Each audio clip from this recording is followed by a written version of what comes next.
Suppose I speak in the languages of human beings, or of angels. If I don't have love, I am only a loud gong or a noisy cymbal. Suppose I have the gift of prophecy. Suppose I can understand all the secret things of God and know everything about Him. And suppose I have enough faith to move mountains. If I do not have love, I am nothing at all. Suppose I give everything I have to poor people. And suppose I give myself over to a difficult life so I can brag. If I do not have love, I get nothing at all. Love is patient. Love is kind. It does not want what belongs to others. It does not want to brag. It is not proud. It does not dishonor other people. It does not look out for its own interest. It does not come easily become angry. It does not keep track of other people's wrongs. Love is not happy with evil, but it is full of joy when the truth is spoken. It always protects. It always trusts. It always hopes. It never gives up. So if we actually go back and we look at the first part of that verse, in verse 1, in 1 Corinthians 13:1, we see that when our delivery it lacks love, we are received as a loud gong or a clanging cymbal.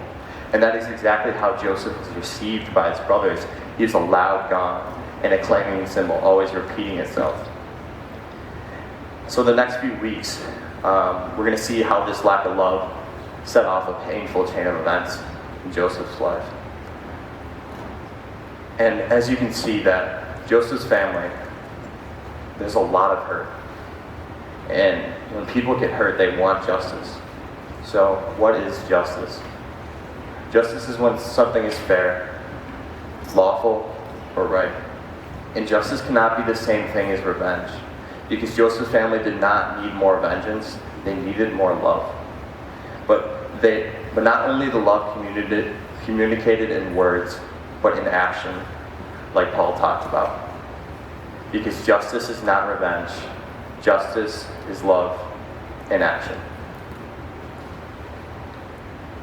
Jesus talked about acting justly by loving our neighbors and our enemies. We bring justice through love, not by feeling, but by action. Jesus walked in contrast to Joseph in this instance, bearing an other-centered mindset where Joseph seemed to fall short, at least in his speech. So, you may not be in the same situation as Joseph, but you know how it feels to be hurt by others. You know how it feels to hurt others. Too often, it's too easy to act unjustly than it is to act in love. So what does God want us to do in our lives? So in our relationships, how can you choose love instead of revenge? How can you choose kindness instead of cruelty? And are you like Joseph, creating conflict because of a lack of love? In your community, what ways can you show love at school?